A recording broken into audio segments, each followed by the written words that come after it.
I will never forget the tragic day my fiance died. It was only weeks before the wedding. But what happened that day changed my life forever. I have been living under the care of others after trying to commit suicide several times. This is the first time I'm openly telling you the story of what happened that day. I can't take this anymore. All you do is play the piano all day.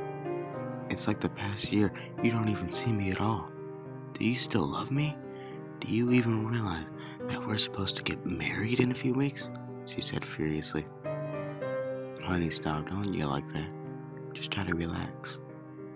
After tonight's performance, I'll take you out to dinner, and we can forget about all this. Forget? What do you want me to forget? I haven't seen you in months. You're so busy with your damn performance, and you greet me by, how was dinner ready? Do I even mean anything to you? She was now crying.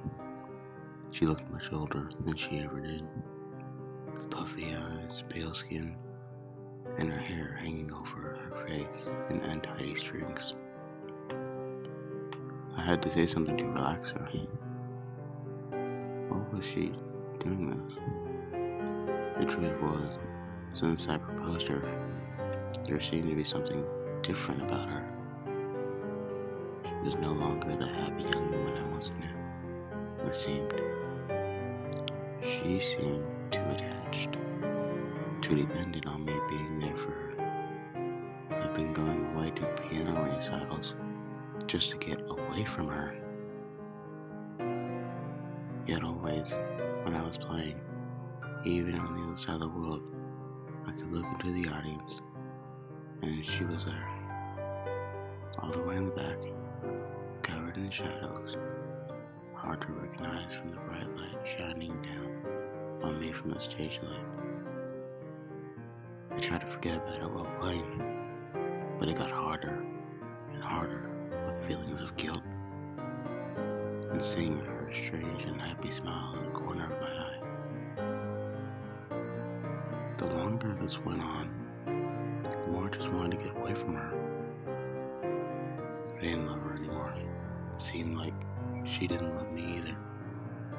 She just wanted to absorb me. She was simply asking too much. Darling, listen, I said, trying to remain calm. I've been waiting to see you, but you've been just so busy playing. You know I can't visit you when you're traveling to Paris or Hong Kong, from Sydney to Luxembourg. There's simply no time. No time? No time? She said. I've seen you, I've been everywhere and you've been. Been in every plane you went on, every hotel you slept in. I've been in your room.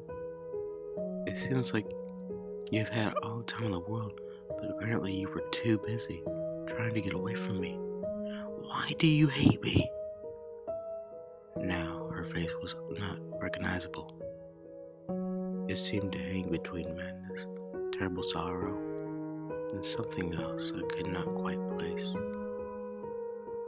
I decided to end this.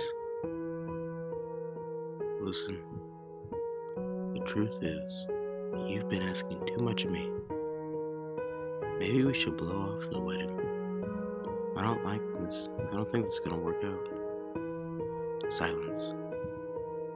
She looked at me in total disbelief. Her eyes looked dead and cold.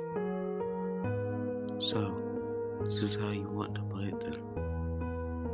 Have fun in your performance tonight. She smiled at me and slowly walked towards me. Her pale face looked disturbingly different than ever before. Scared of what might happen to do if I stayed, I walked out the door, got in the car, and drove away. Tonight's performance had to be good. Maybe it would take my mind off her. That scary, mad face, and the sick smile. The lights went off. Stage lights went on. I heard the audience become quiet, and I felt waiting to hear the music I was about to play. The large, beautiful piano that laid in front of me awaited the notes of classical music, perfectly tuned and prepared long before I got on stage. I hit the first note. It felt strange and heavy. Continuing to play, I heard the notes weren't tuned right, or at least sounded wrong. The whole thing started to sound awful and flat. I could hear the audience whispering, wondering what was wrong. For the sake of the performance, I had to keep playing. I couldn't just stop and ask why the piano wasn't tuned. The piece I was playing was from pianissimo to forte, and tried to make the piano sound more impressive. I played with more force than ever. This was when the strange sound entered my ears. It sounded like little moans of pain. I quickly looked through the audience, trying to look at the normal as possible while playing. The moans got louder and turned to small screams. At this point, some people in the audience started talking to each other, wondering if this was somehow part of the performance. The piano now made no musical sounds anymore. I could hear strings breaking. I stopped playing, looked down, and noticed red fluid flowing from the piano. It looked like blood. I stepped away, horrified. I lit around the piano, started cracking, and fell apart. It revealed the inside of the piano. All the strings covered in thick blood. I could see my fiance mangled within the strings. She cut open by the force of the piano. Blood flowed excessively out of her body, little fountains of blood coming out of her veins. With a loud thud, she fell out of the piano. Her last words were, "I just wanted you to love me."